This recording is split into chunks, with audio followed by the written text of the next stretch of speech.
Probably one of the most common questions I get as a author is when people learn that I'm a writer is where do I get my inspiration from? Or where do I get my ideas for my stories? So today I thought I'd make a really quick video talking about where I have gotten inspiration in the past and giving you some suggestions if you're trying to start your own writing journey on where to find inspiration and how you can go about that in a fun and not creepy way.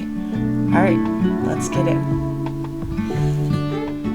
Welcome to my channel. If you're new here, my name is Deidre and I am a 3-time self-published author. I have 2 young adult paranormal mysteries and 1 contemporary holiday romance. They're all available on Kindle Unlimited if you're interested in checking them out. This channel is documenting my journey of attempting to leave my full-time job to become a self-published author full-time by the fall of 2026. I am currently in the process of writing a paranormal cozy mystery series. The first one is done and with beta readers. The second one is in its first draft and currently being edited by myself in a developmental edit. I have done an entire series on how to perform a self-developmental edit. If you're interested, you can check that out in the link above. And then I'm also in the process of writing the first draft of the 3rd book, so things are progressing well there.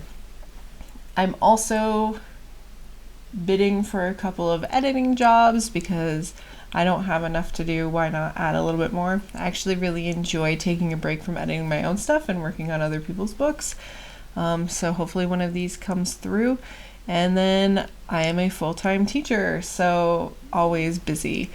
Last week I made a video that talks about how I balance out my time and my schedule that I've made for myself. This last week it's been a little hard to stick with, but this next week is always new and we will try again, and that's all we can do in life. Okay, so let's get into where you find inspiration. So one of the places that I look for inspiration is in real life. As a cozy paranormal mystery author, just a cozy author in general, my main location, just for the genre, needs to be a cozy town or some sort of cozy situation.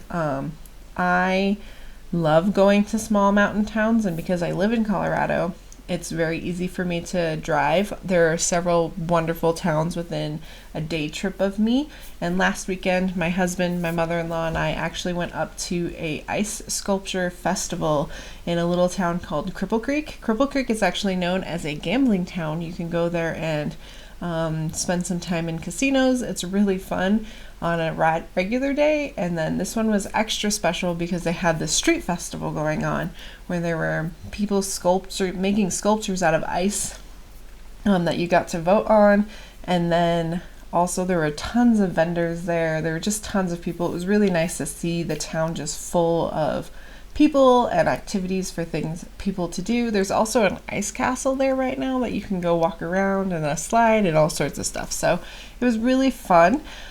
Last fall we did another similar trip. It wasn't to a festival, but we decided to go see the leaves changing, and we went up to a small town called Westcliff and just had lunch there, and then drove back through the mountains a different way to see some more leaves. We do trips like this if I'm needing inspiration or if we just want to get out of town for a little bit. And it's just nice to go see how these towns actually look, especially since my main character takes place in a small mountain town. I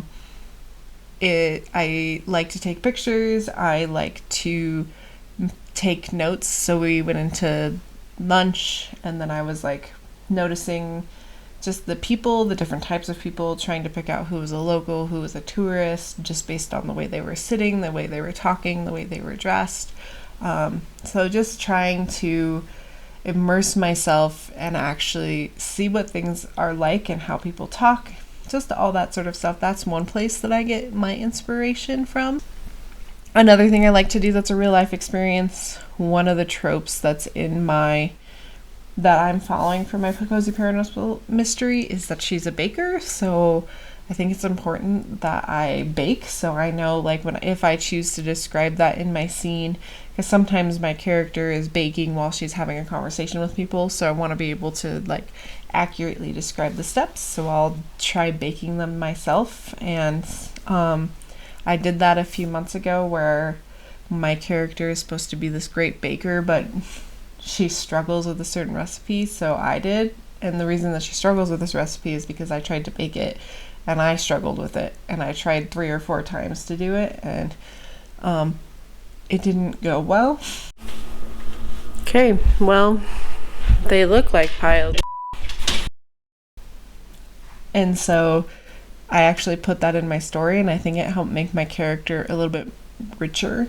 It showed her more vulnerable human side. So putting myself in the situations that my characters might be in, as long as it's safe, and I know that's not going to be possible for all authors, but I really enjoyed doing that. And the final thing that I do a lot is I read all of the time, and I read a variety of novels. So I do read a lot of cozy mysteries, cozy paranormal mysteries, but I also read fantasy, I read nonfiction, I read romance, I read just thrillers. I don't have one genre that I read more than another. I go through phases where I read. Like, I am on a fantasy kick right now, but I'm kind of losing steam on that, so I can see myself. I've seen some thrillers that I want to check out, and I always have a fiction book and a nonfiction book going at the same time. So, and I had a memoir recommended to me that I really want to read. It got moved to the top of my next nonfiction book. So I take inspiration from other authors and what they're doing in their stories, not necessarily copying what they're doing, but if I like a way that they introduced a scene, I might try to do that myself. If I like a way that they described a character trait, I might do that myself. When I'm reading cozy paranormals or cozy mysteries, one of my favorite cozy mysteries right now is the Cozy Corgi mystery series that takes place in Estes Park, Colorado. And the relationship that the main character has with her dog is something that I really enjoy reading. So it's something that I'm trying to not copy, but also show in the same sort of way. It's just, I think reading is so, if you're going to be a writer, is so important. And I've always loved to read. It's one of the reasons that I wanted to be an author, because I love this worlds that authors create, and I wanted to give that experience to people who are like me, who like to escape into their books.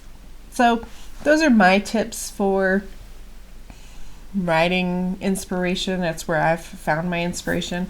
I've also gotten inspiration. So one of my books, The Three-Fingered Jack, I remembered a ghost story that was told to me in the 5th grade while we were at camp. The Haunting of Locker 31 was just an idea I got when I was in high school, and I had jotted it down. Cowboy Christmas Romance was a challenge given to me by a friend.